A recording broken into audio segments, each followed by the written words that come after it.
脱的黑夜，手一盏孤灯。有人介绍了自己经历的灵异事件，似乎说明人肉身的死亡并非是人真正死了，因为人的灵魂还在，而有类似经历的人并不少。而这则拍摄于香港地铁中的视频显示，相信灵异事件的人并不少。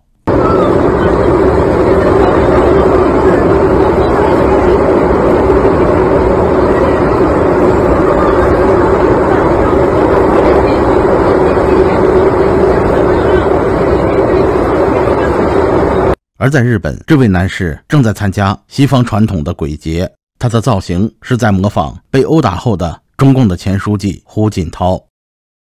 而有人更认为，在日本的鬼节活动中，最恐怖的还是打扮成中共大白的这些。而在韩国，更有很多的年轻人参加了那个鬼节的活动，然而不幸却发生了意外。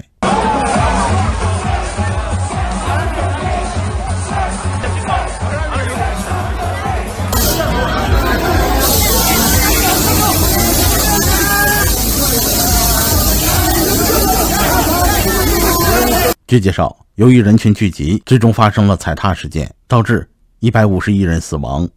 有人则认为，庆祝鬼节本身并不是什么好事儿。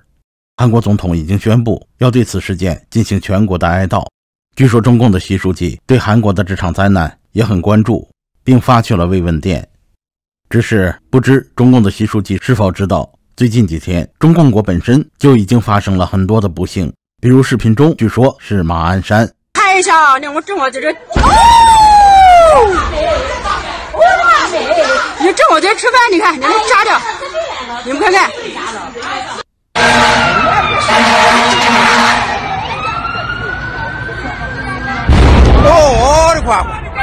我的瓜，不得了了。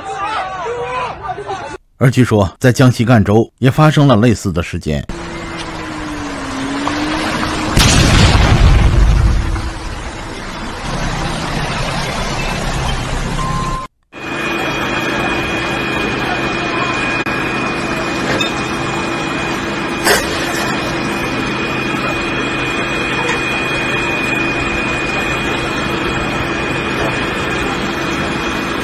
这段视频则来自河南的开封。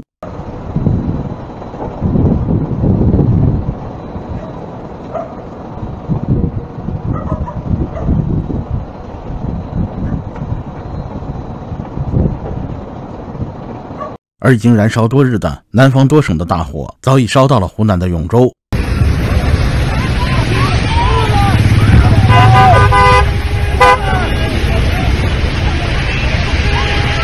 我操！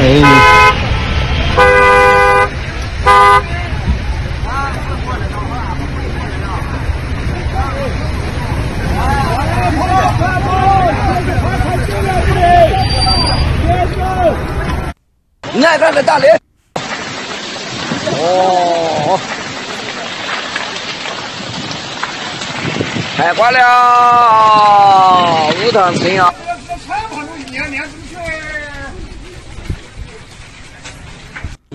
我帮子敲个5的，不连我俩还你。我这边现在还亮火的，你看医院对面了，医院对面也亮火，亮，到处亮火啊。这边是邻家的火，给条火都吹过来了，好大火呢，起码有60米那么高嘛。来了，好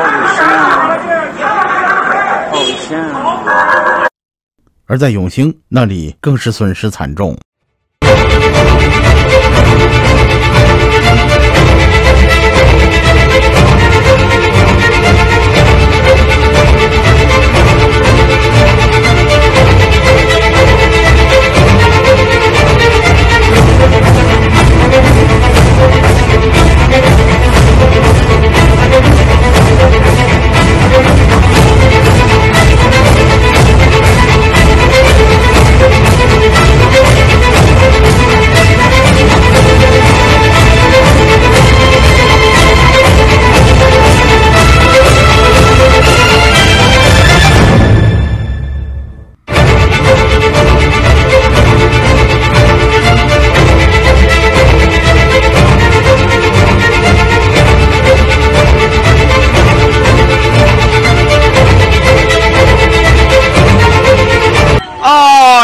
不然得了啊！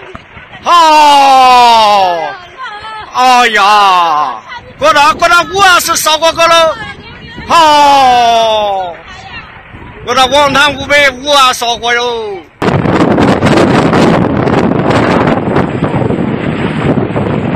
哦，我去现场展场回去了。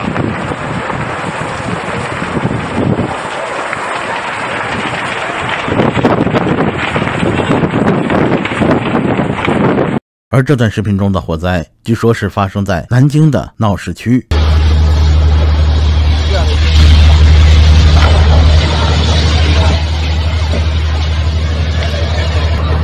这楼塌的那市长都得倒霉。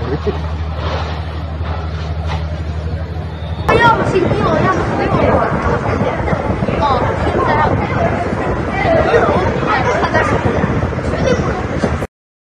而有人却介绍，就在火灾发生的同时，在现场附近的核酸活动却丝毫不受影响。而那些被隔离的人士，有的连上厕所的权利也被剥夺了。我为什么不能上厕所？我觉得是你不理解我，你在这边坐着，然后你告诉我说，我坐这边坐的，我一晚上没睡觉了。没睡觉怎么了？你以为我们不无辜吗？我已经跟你说了，你不要跟我说好了。为什么不能跟你说？我要上厕所，你说你不同意。肯定是不同意的。我们现在为什么不能上厕所？你告诉我。你告诉我，我们为什么不能上厕所？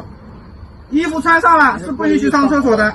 到了酒店再上厕所。问题是我已经在车上等了2个小时，如果要是说能够在2个小时之内，你要把我们送到酒店也算呀。问题是现在有这么长的时间让我们一直在等，然后告诉我说没有厕所，你觉得这样的合理吗？这里是没有厕所呀。没有厕所，不是远处那边有一个厕所吗？你为什么不让我去呢？远处我没去过上厕所，好吧？现在小朋友自己灵活点嘛，要么就这个就近，要么就是去那个远的。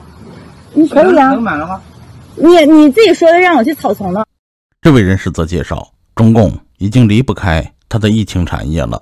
经济增长的新3驾马车：核酸、疫苗、隔离。大家不要小看这些东西，确确实实是能提升 GDP 的。所以原来有一个故事，我不知道大家还记得没有，就是叫狗屎经济学家。有2个经济学家在一块开玩笑，他说：“哎，兄弟，那前面一坨狗屎，你把它吃了，我给你100万。”那哥们一想，100万呢，吃就吃吧，于是就吃了一坨狗屎。后来他越想越难受，他我又不缺这100万，我干嘛要做这么恶心的事情？那哥们就想，我平白无故他吃个狗屎，我就给他100万，我有病啊！2人都很难受，于是他们又见面，这哥们就说：“兄弟，你也吃一坨狗屎，我100万还给你。”于是这哥们光他也吃了一坨狗屎，又把这100万还给他。后来再说呢，2人抱头痛哭，兄弟啊，我们俩100万给你，100万给我，就除了吃2坨狗屎，啥也没干。后来他们的导师开导他们说，不对，你们给国家增加了200万的 GDP。所以我也在讲，这种核酸检测的费用到底该医保还是该财政呢？为这个事情打得很厉害。其实医保也罢，财政也罢，钱是谁的？不都是广大纳税人，不都是老百姓的？所以我说这个免费的核酸，免费的什么东西，这是肯定是。Child, we will bring you home. You'll be a flower that sees the spring. Soon a dove flying high over.